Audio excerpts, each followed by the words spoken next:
Good day everyone, I am Daniel Enriquez and I'm here to discuss ellipse. In this discussion, we are able to define ellipse, determine the different parts of ellipse, graph the ellipse given in vertex form, transform general form of equation of ellipse to standard form, and find the standard form of equation of ellipse by considering given conditions. So, as an introduction, what is ellipse? Paano nga ba nabuo ang ating ellipse? So, we have a cone, and this cone is being intersected by a plane in such a way, hindi siya mag-exceed sa ating circular base. At ang mabubuong figure is parang oblong na katulad nito. Closed curve. So, let's define ellipse. Ellipse is the set of points such that the sum of distances from any point on the ellipse to other fixed points is constant. The two fixed points are called the foci, plural of focus of the ellipse. So, ito yung ating ellipse which consists of infinite number of points. And let's take a point on this ellipse. Let's say this one. Yung distance nito papunta sa ating focus and the distance niyan papunta sa ating another focus, ipag-a-add natin and the result would be constant. Always constant. So, later on, malalaman natin kung ano yung constant na tinutukoy. So, narito naman yung parts of ellipse. Unahin natin yung principal axis. Itong broken line na nakikita natin. So, ito yung magiging palatandaan natin kung vertical o horizontal ang ating ellipse. Next is the center which is HK, yung coordinates. Next is the vertices. Ito yung vertex na isa and this one is the another vertex. As you can see, nasa ellipse siya mismo, magkabilang dulo, and they can be found also sa ating principal axis. Next are the co-vertices. Points na nasa ellipse din. Ito at saka ito, the co-vertices. Next are the foci, the f sub 1, f sub 2, and they can be found in between the center and the vertex. Ito. Center, vertex, ito yung ating focus. And then, another focus in between vertex and center. And also, they can be found sa ating principal axis. Next is the major axis. That is the distance from the vertex to vertex. So, therefore, ito yung tinutukoy na major axis. While the minor axis is the distance from the co-vertex to another co-vertex. Siyempre, dadaan sa ating center. That is the minor axis. So, lagi natin tatandaan na yung distance from the center to one of the vertices is always A, while the distance from the center to one of the co-vertices is always B. So, katulad ng ating parabola and circle, meron din tayong gamiting guide na table. So, ang magiging palatandaan lang natin dito guys is kapag yung ating ellipse ay horizontal, ang ating equation, ang kasama ng a square is yung expression na may x variable. Yun yung tatandaan natin. Let's say ito, horizontal ang ating ellipse, ang kasama ng a square is yung may x variable. While kapag vertical naman ang ating ellipse, ang kasama ng ating a square is yung ating expression na may y variable. Tulad nito, vertical, ang kasama ng ating a square is yung may y variable na expression. So, let us continue. Linawin muna natin kung ano talaga yung definition ng ellipse. So, ito yung ellipse with two foci, f sub 1 and f sub 2. Let's take a point and let's name it P sa ating ellipse. And then, yung distance daw from that point P to f sub 1 plus the distance from that P to f sub 2, another focus, is always 2A. Yun yung constant na tinutukoy natin. So guys, we have to keep in our mind itong mga sumusunod. A is the distance from the center to the vertex or pwede siyang kunin kapag ang equation natin ang binigay doon sa mismong a square. So, ito yung center, papunta sa ating vertex, ang sukat niya is a. While b is the distance from the center to the co-vertex. Ito. That is b, or kapag equation ang binigay, sa b square natin kukunin. And always remember, a is always greater than b kapag ang pinag-usapan is ellipse. While c is the distance from the center to one of the foci. Let's say f sub 1, one of the foci, from the center up to the f sub 1, always c ang sukat. So let's take another point on the ellipse. Let's name it again P. And the distance from P to f sub 1 is plus the point distance from that point P to f sub 2 is always 2a. If 2a ang ating constant na yan, so ano naman yung magiging distance ng from point P to f sub 1? That is magiging a na lang. Kasi nga, yung 2a, i-divide natin sa 2 since ito plus ito ay equal sila. So, magiging a na lang yung point P to f sub 1. So, always remember, pag point P or yung sa ating co-vertex papuntang center, that is B.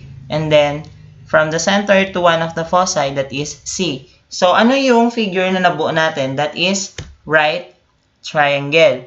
So, halimbawa, binigyan tayo ng sukat ni A at binigyan tayo ng sukat ni B. How are we going to find for C? That is through the use of Pythagorean theorem.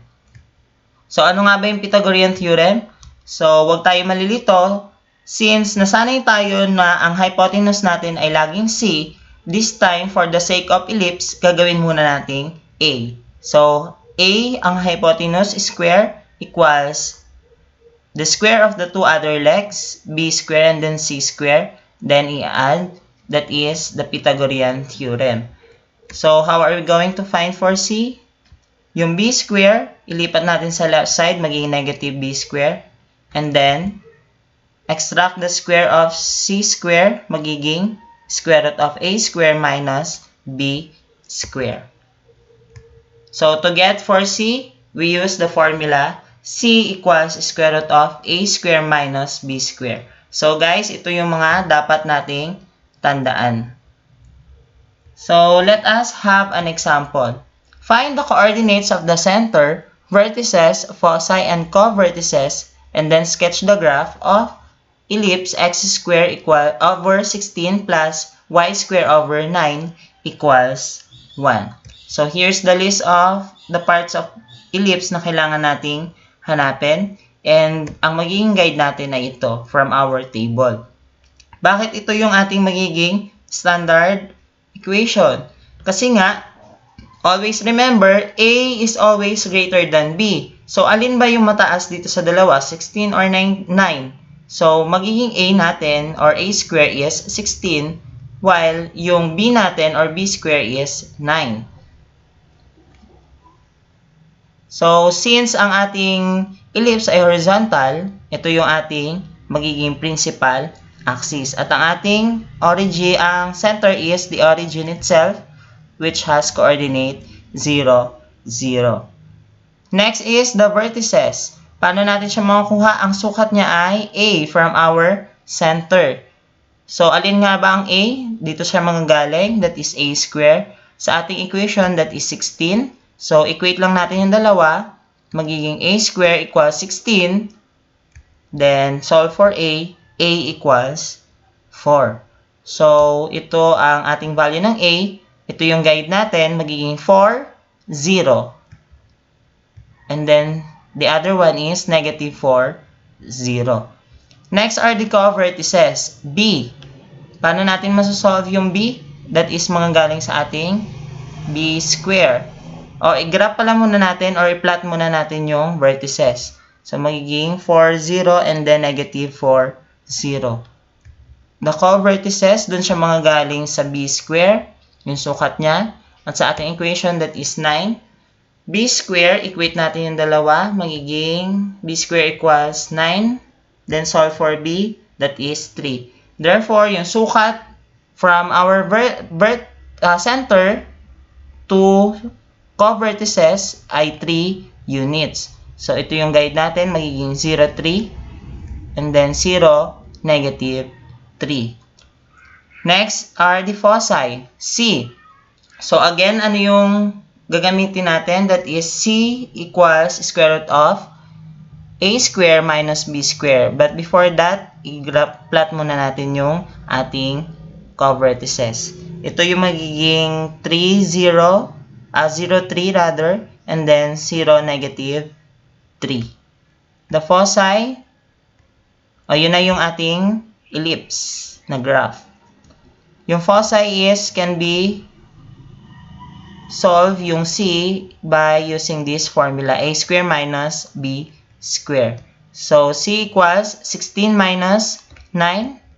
So, magiging 7. So, yung distance from the center papunta sa ating foci ay square root of 7. So, magiging, ito yung guide natin, magiging square root of 7, 0, and negative square root of 7, 0. Substitute lang. So, graph natin or plot natin yung dalawang foci, magiging, or approximately, yung square root of 7, that is 2.646, and then 0. While negative square root of 7 is negative 2.646, 0. Ayan, that's it. Next is the length of major axis. Paano siya naging 8? Since, di ba, ang ating major axis is yung distance from this vertex to another vertex, kung may graph tayo, pwede natin siyang bilangin. 1, 2, 3, 4, 5, 6, 7, 8. Pero kung wala tayong graph, paano natin siya makukuha?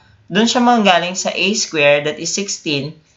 Square natin yung 16, magiging our square root ng 16 is 4 times 2 kasi nga dalawa yung ating vertex, so magiging 8. While the length of minor axis, that is sa b square manggagaling, 9, square root of 9 is 3 times 2 kasi nga dalawang co-vertices ang meron tayo. That is 6. Or graphically, bilangin natin 1, 2, 3, 4, 5, 6.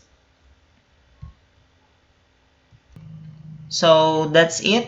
Kung malinaw na, do this activity number 1 in A1 whole sheet of paper.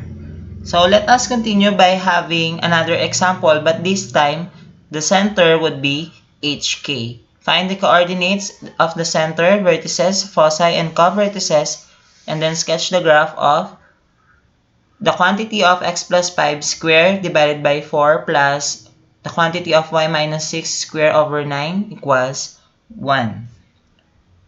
So, here's the list and here's the guide. Bakit ito yung magiging guide natin? Kasi nga, ang ating A is always greater than B. So, ito yung magiging A, ito yung magiging B. Ang 4. So, ito yung A. Ang kasama niya ay na expression is yung may Y variable. So, ito. And then, yung B is yung may X variable. So, we can be assured that our ellipse is vertical. So, but before that, let's find for the center first. That is HK daw. So, saan natin makukuha yung HK? That is doon sa ating equation. Ito yung H, ito yung K. Kung ano yung kasama ni X, siya yung kasama ni H. So, H would be negative 5 and K is positive 6. Next are the vertices. Or i-plot muna natin, that is negative 5, 6, yung center, itong red dot. Ang ating ellipse ay magiging vertical, nakapatayo. Ayan siya, ang ating magiging principal axis. Next is the vertices. Makukuha siya sa ating a square. Equate natin sa 9. Ayan. So, solve for a, that is 3. So, the distance from this center, negative 5, 6, papunta sa ating vertex is 3 units. So, ito yung magiging guide. Kokopyahin lang si h, which is negative 5. And then, ang k, which is 6, dadagdagan ng 3. So, 6 plus 3. And, negative 5, kokopyahin yung h. 6, yung k natin. And then, minus a, which is 3, na-solve natin mula sa a square. Therefore, ang magiging vertices are negative 5, 9 and negative 5, 3. So, let's plot those points. Ito na yung green and then the violet dots. Next are the co-vertices. B, manggagaling siya sa b square sa ating equation that is 4. b square, solve for b, that is 2. So, from our center, papunta sa ating co-vertices, we have 2 units. So, we have, ito yung guide, h plus b, k, h minus b, k. So, negative 5 ang ating h, plus b ang 2, 6 ang k. And negative 5 minus 2, ito siya, h minus b, ang k natin is 6. So, magiging negative 3, 6, and negative 7, negative 6. So, let's plot those points. Magiging itong red dot and then the black dot. Yan na yung magiging co-vertices. So, we can sketch already our ellipse. So, as you can see, yung graph ng ating ellipse ay nakapatayo or vertical. Next are the foci. Saan siya manggagaling? At anong formula ang gagamitin natin? Itong c equals square root of a square minus b square. Ano ang a square natin? That is 9. Substitute minus 4. Ito ang ating b square. So, c is equal to square root of 5. So, ito yung magiging guide natin for our foci. H, k plus c, h, k minus c. So, h, kakopyahin lang siya, negative 5. Then, 6 plus square root of 5. And negative 5, 6 minus square root of 5. So, approximately, using decimal, ito ang magiging ating foci. The green and then the violet dot. Negative 5, 8.236. And the negative 5, 3.764. So, next is the length of major axis, 6. Saan siya manggagaling? Dito sa ating a square. Square natin yung 9, that is 3, times 2, that is 6. Or graphically, bilangin natin from this vertex up to this vertex, magiging 1, 2, 3, 4, 5, 6. While the length of minor axis, ito graphically 1, 2, 3, 4. Pero kung equation lang ang binigay, that is 4 pa rin kasi manggaling siya sa b square. Square root of 4 is 2 and then times 2 is 4. So, for your activity, number 2, answer this activity. So, that's it. Let's have other examples involving ellipse. So, first is find the equation of an ellipse in standard form given the center 5, 4, the major axis is horizontal and has length 16 units and minor axis is 10 units long. So, in this problem, tayo naman yung maghahanap ng equation given these conditions. So, this is our guide from the table. Ang sabi is our ellipse is horizontal, so this leaves us only 2 options from our table. Itong isa at saka ito. But since we have the center 5, 4, therefore, yung ating gagamitin is ito na lang ang ating magiging guide. So, again, bakit horizontal? Kasi ang ating major axis is horizontal at ang major axis ay makikita sa ating principal axis. Kung horizontal yung major axis, horizontal ang ating principal axis, horizontal ang ating ellipse. So, first step is substitute 5, 4 to HK. Yun yung ating center. Substitute lang, 5, and then K is 4. So, ang nawawala na lang to complete our equation is yung value ni A at yung value ni B. And to solve for that, gagamitin natin yung condition na the length of major axis is 16. Ang major axis natin is actually 2A. Tama? So, 2A equals 16 and then solve for A, that is 8. While for B, the length of minor axis is 10. Then our minor axis is 2B equals 10. Solve for B is 5. So, we have A square equals 8 square, A square equals 8 square equals 64. Square na natin yung na-solve nating A, that is 64. And then, for B, B square equals, ano ang B natin na na-solve kanina? That is 5, right? So, we have 5 square is 25. And then, substitute A square and B square. So, magiging 64 and then 25. So, our final equation would be x minus 5 square over 64 plus y minus 4 square over 25 equals 1. So, now, let's have another example. Find the coordinates of the center, vertices, foci, and co-vertices of the ellipse. 16x squared plus 4y squared minus 32x minus 16y minus 32 equals 0. So, this time, yung problem na meron tayo is, ang equation na binigay ng ating ellipse is naka-general form. So, to find for the center, etc., kailangan i-transform muna natin itong general form to standard form. And paano yon?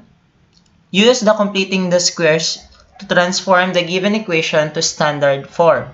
So, first step is group together similar terms. So, lahat ng may x variables, pagsamahin natin. And then, yung lahat ng may y variables ay pagsamahin natin. So, from our equation, ayun na siya.